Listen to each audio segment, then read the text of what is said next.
Based on our commitment to address the flooding in the Island Park area, we moved forward and hired Johnson Engineering to undertake a detailed design and study and analysis to look for improvements in 10 Mile Canal. I presented those findings to you in February in a board workshop, and one of the recommendations is to remove vegetation to provide additional capacity in 10 Mile Canal. And to date, you've probably received several emails from concerned citizens in Hidden Harbor that would like for us to take out the second task where we were removing vegetation from that strip of land between Terra Verde and their community. So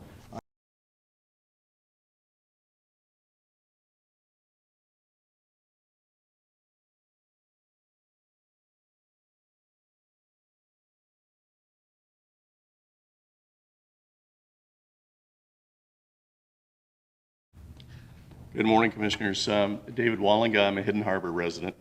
And Commissioner Mullica, I appreciate your speaking on our behalf, your advocacy and clear thinking on the issue.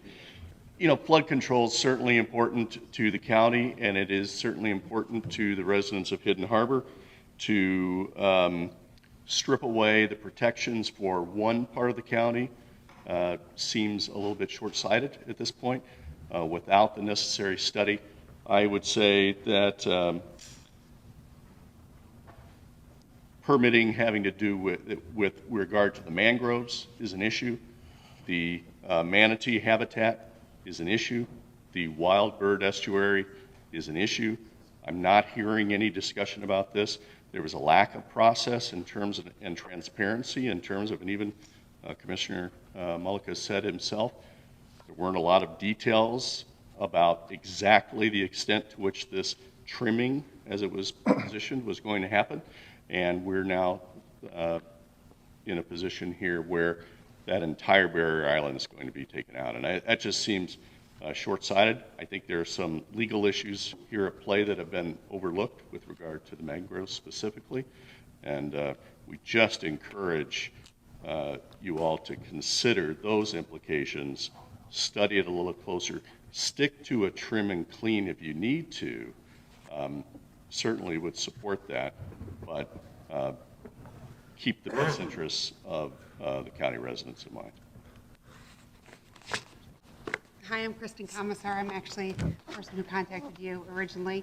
I live in Hidden Harbor, and I wasn't actually going to speak. We have a representative, but since my name came up first, I'm just going to come up here really quick and just give you a little bit of my 2 cents. The biggest issue is, of course, our environment and how this is going to affect our environment. Also, how it's going to affect flooding. When you remove a barrier that's in front of a community that is 1/4 mile long, and that is over 25, 30 feet wide, you are going to go ahead and change our flood patterns also. So have we looked at that?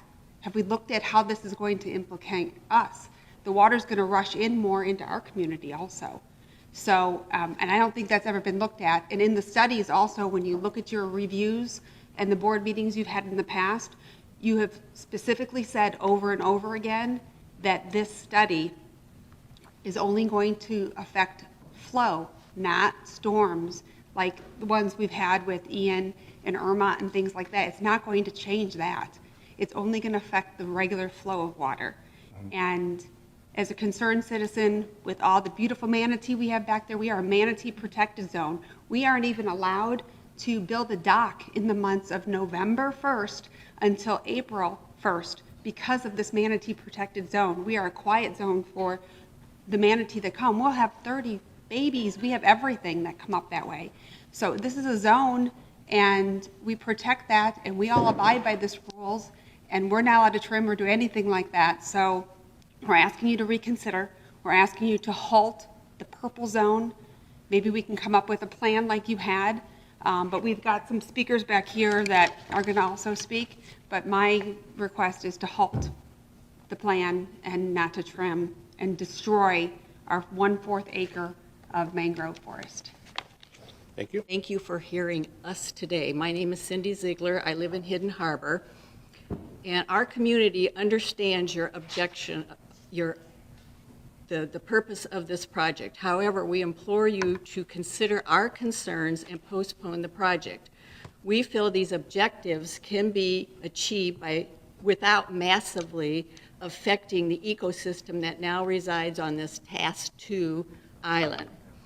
Do all of the mangroves that provide crucial shoreline protection supports the biodiversity and plays a role in combating the climate change need to be removed? Does all of the vegetation that provides a windbreak for the homes on both sides of the island need to be removed? Do herbicides that will impact our water quality and the fragile ecosystem need to be used? Does all of the habitat that provides protection for our manatees and for our native birds, do they need to be removed? I am confident that a compromise can be reached. For example, an aggressive trim of the mangroves within the canal. I beg you to please halt this project